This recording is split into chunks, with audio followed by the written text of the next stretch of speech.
Hello po mga kababayan, kamusta po kayong lahat? And once again, welcome back sa ating channel, Simply Talkies Vlog. No? Tayo po ay magbibigay ng maiksing komento, reaksyon at opinion sa mga mainit na balitang politika sa ating bansa. At isa nga po ito mga kababayan, sa maiinit ay ito pong impeachment. Kasi po meron pong na namang sinabi ang inyong Senate President na si Chis Escudero. Ito po yung sa kanyang press con kahapon. Malaman po yung kanyang press con kahapon, no? At ganun din po dinipensahan po ng palasyo ang Pangulo sa mga paratang, mga birada ng mga Duterte, no? Sinasabi dito, the President is not weak. Mamaya papakita ko sa inyo rin ang katotohanan na hindi weak ang Pangulo. Hindi yumuyuko, hindi umuurong ang bayag. Okay? Pero bago po tayong magpatuloy, tayo po ay magpapasalamat sa lahat ng ating channel subscribers, followers, mga nagla-like at nagsishare ng ating videos. Ganun din po, special shout out to all our OFWs, to the men and women in uniform, sa ating mga frontliners at mga guro. No, may God bless us all, may God bless our country, and may God bless the Marcos administration and protect it from the evil forces, the likes of Dutertes and their minions and the anti-Marcoses.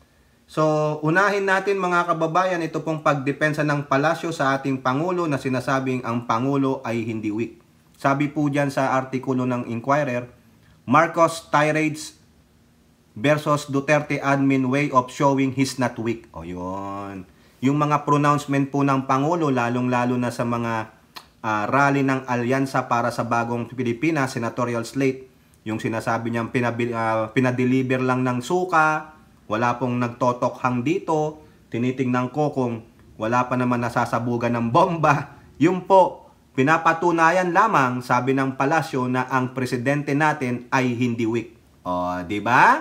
Kaya, yung mga nagsasabing weak daw ang Pangulo, tulad ni Digong, mga kababayan, panay ang banat. Pero sinasabi niya, mamaya-maya, ipipraise niya ang Pangulo. Diba? Sino lang ang tanga? Sino ang hindi alam ang sinasabi? O, diba si Digong lang? Animal talaga tong si Digong eh. Minsan, pupurihin ng Pangulo. Ang gobyerno ni Bongbong ay nasa tamang direksyon. Si Bongbong ay hindi adik. Maya-maya, pag may nagbulong sa kanya, ay ganito si Bongbong. Ay, ganito si Bongbong. Animal talaga. Hindi mo alam kung ano ang totoo kay Digong eh. Di ba? Oh. Ito po, sabi po dito sa Global Daily Mirror. Oh, tingnan ninyo. Mahina talaga. Mahina. Sinasabi ko sa inyo, weak president talaga. Walang bayag ang presidente ka, wala kang Oh. Di ba? Weak leader. Yan na naman ang sinabi niya. February 22 yan ha. Oh. Pero wala naman siyang mapakita na weak leader nga ang Pangulo, mga kababayan. O ngayon, ano ang sabi ng palasyo dyan through USEC Attorney Claire Castro? Yung mga birada ng Pangulo sa Duterte camp ay nagpapakita na hindi siya weak. At briefing, Presidential Communication Office and Palace Press Officer Claire Castro was asked when Marcos would veer away from making indirect remarks or insinuations. Ano ang sagot ni USEC Castro? In all the campaign rallies attended by the President, his candidate states their proposed programs and projects for the progress of the nation and the well-being of the people. Perhaps our President just needs to be transparent with his sentiments from time to time so that people can see that he is not and will never be a weak leader. Kaboom! O yan, ang galing, di ba? Ang galing ng sinabi ng ating USEC Castro. Yan ang dapat na spokesperson. Tama, ang galing mo talaga, Attorney Claire, dumipensa sa ating Pangulo. From time to time, kailangan ding maging transparent ang Pangulo. Kailangan mo ring patulan minsan Pangulo. No? Tingnan nyo, tinitingnan ko lang, baka may nasabugan na eh. Lalo na yung pinadeliver ng suka. Tinawag nila yung mga sarili nila Team Suka. Hindi nyo ba alam yung sabi, no? Yung Team Suka, kayo yung mga nasuka. Ang babaho ninyo. Kaya kudos kay Attorney Claire, mga kababayan. Attorney, pasensya na pag puro attorney, Pasensya naman. Now, ito pa yung sinasabi ko sa inyo na hindi weak ang Pangulo. Aside doon sa mga sinasabi niya sa rally, ito, hindi weak.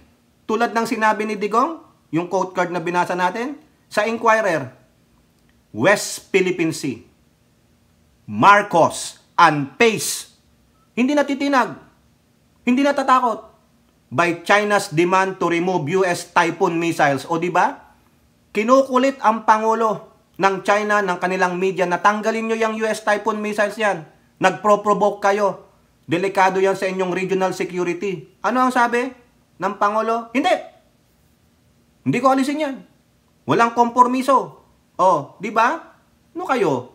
Gigil na gigil kayo? Typhoon missile lang? Gigil na gigil kayo? Ha? Nako po. Hindi po. Walang pinangako ang Pangulo sa kanila. Walang kompormiso, walang negotiation. Ha? Okay? Ang deal, hindi po yung compromise.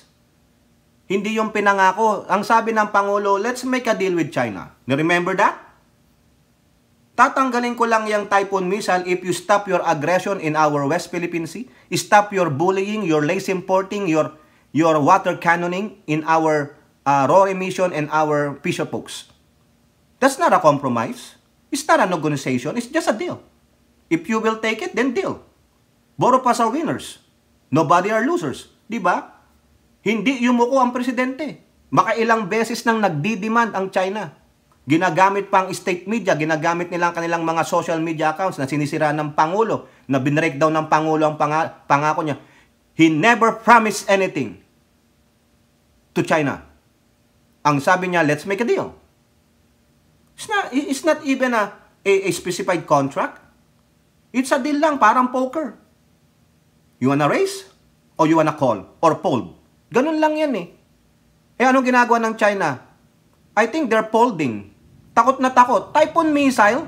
What does it will do to you against your nuclear bombs? Against your hypersonic missiles? Bakit kayo takot na takot dito? Bakit? Kasi alam nila, baka palpak yung mga arsenal nila. Ito, precise.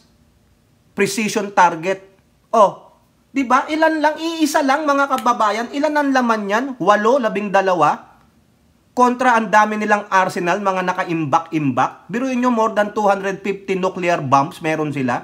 Ilan ang submarine nila? Ilan ang aircraft carrier nila? Ilan ang mga fighter jets nila? Ilan ang sundalo nila? Pero sa nag-iisang nakalagay lang na Typhoon missile, kayang-kaya lang targeting yan eh.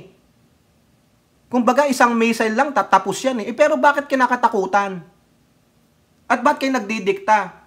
Sa usipin ninyo, pag si Digong ang ginawa ng ganyan ng China, parang yung sinabi niya kay Xi Jinping, maghukay na ako dyan sa West Philippine Sea. Anong sabi ni Xi Jinping? No, wag mo gawin. Kasi pag gawa mo yan, kagulo tayo. Anong ginawa ni Digong? Hold Xi Jinping. Kiss ass. Yumuko, natakot. O diba sino ang weak? Tapos ang kapal ng mukha ni Digong nasabihan ng weak ang presidente. Sino weak? O ito, anong ginagawa ng Pangulo? Sabi ng Inquirer, and pace. Hindi natitinag. Hindi yuyuko. Hindi susunod. Ano sabi niya? Let's make a deal. Tanggalin ko yan, umalis kayo sa West Philippine Sea. That's a deal. Lumayas kayo sa aming 200 nautical mile exclusive economic zone. Yun ang hindi weak. Si Digong ang weak. Ang kapal ng mukhang magsalita ng weak against our president, pero siya ang weak dahil siya ang yumuko kay Xi Jinping. Tuta siya ni Xi Jinping. Nagpakatuta siya, mga kababayan. O di ba? Sinong di magngingit-ngit diyan? Sabihan mong weak ang presidente. Sinabi na ni Atty. Claire, hindi weak ang presidente. From time to time, dapat maging transparent din siya sa sentiments niya. Tama lang yun. Dahil tao rin siya. Di ba? May damdamin din. Minsan napupuno din. O, yun nga lang, ginagamit niya as parang mga hyperbolic statement. Yan ang hyperbolic statement. Pero may katotohanan. O, hindi nagjo-joke. Di ba? O, now, punta naman tayo dito sa sinabi ni Escudero tungkol sa mga kapwa niya senador na walang mangyayaring caucus. Di ba? Kasi po, wala daw pong clamor para sa impeachment. Walang session para sa impeachment trial ni Pusit. Naninindigan po si Escudero. Ito, nasabi na natin to sa ating live stream na nagbigay na po, naglabas na po ng timeline si Escudero kung kailan magaganap ang impeachment trial sa Senado. Kinakailangan talaga may sesyon sila. Yan din ang sinabi ni Franklin Diron, the former senator. Kailangan may sesyon ang Senado para ma-open itong impeachment trial. Wala naman bundaw na babanggit sa Constitution na dapat mag-open ng special session. Walang request sa Pangulo, walang request ang Senado sa Pangulo. Ang sabi ng palasyo, kailangan ang Senado ang mag-request sa amin. Diyahin naman kami pa ang magsabi sa kanila. O baka sabihin na pro-impeachment kami. Talaga namang hindi yun. Hindi pwede. Magiging bias ang palasyo dyan. Diba? O ngayon, sabi ni Escudero, teka, kausapin ko muna yung mga kapwa ko senador kung gusto nilang mag-caucus at pag-usapan namin ito. Kaso ano nangyari mga kababayan? Sabi ni Escudero, most senators oppose caucus for BP Duterte impeachment trial. Ayaw nilang mag-caucus, ayaw nilang mag-tipon-tipon, mag-meeting at pag-usapan ito kung mag-i-impeachment trial tayo. Base dun sa timeline na ginawa ko, gusto nyo buksan na natin ito. Yung mga nangangampanya, mga electionist, tigil nyo muna. Wala po Ha? Ano ang sabi dito? That no, all member caucus for the discussion of impeachment will be held during break. Wala daw po, walang in favor. Bakit? Nasaan sila mga kababayan? O nasaan sila ha? Ito sabi dito sa nabasa ko Tinanong ko ang iba.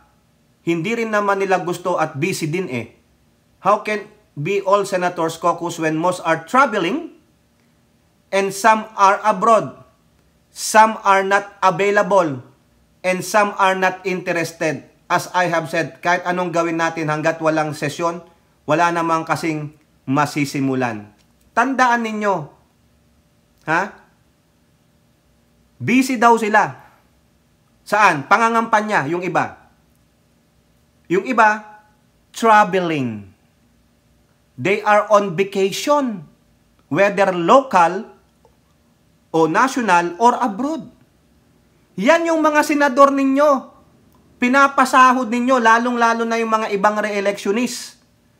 Pinapasahod ninyo ng ilang libong piso pero nangangampanya. Yung iba, nagbabakasyon. Di ba? Sabi niya, some are traveling and some are abroad. Anong ginagawa nung nagta-traveling? Is that a traveling, work travel? It is work-related, pati yung pag-abroad. Di ba?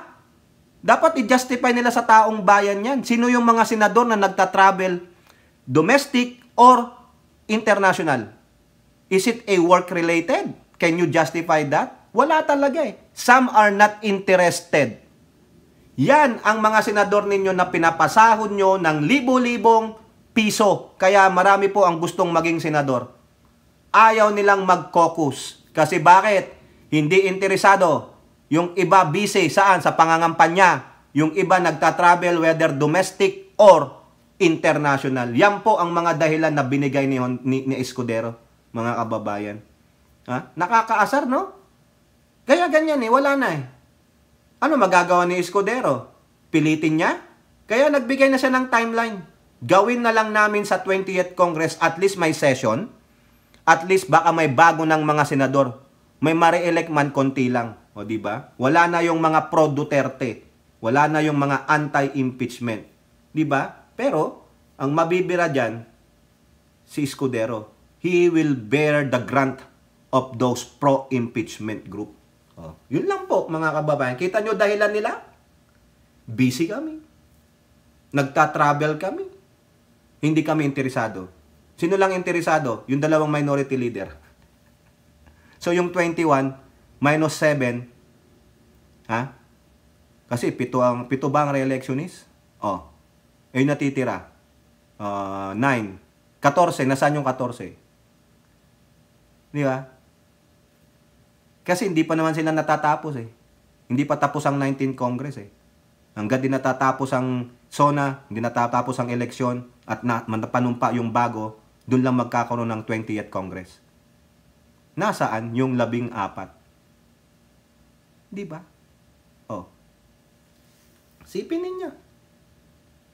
14 kasi 23 na lang sila Hindi interesado, busy sila, nagta-travel sila. Ganon. Kaya walang caucus. Wala kayong maaasahan sa Senado. A break is a break, a recess is a recess. Papahinga kami, putang ina, pahinga every 3 months. Yun lang ang trabaho nyo. Dapat pag wala kayong trabaho naka-recess, wala rin kayong sahod. Bawas sahod din kayo. Walang iya kayo. Diba? O yan lang po mga kababayan. Ano pong masasabi ninyo? Comment down below and don't forget to like and share. Hope to see you in the next videos. Bye-bye. God bless.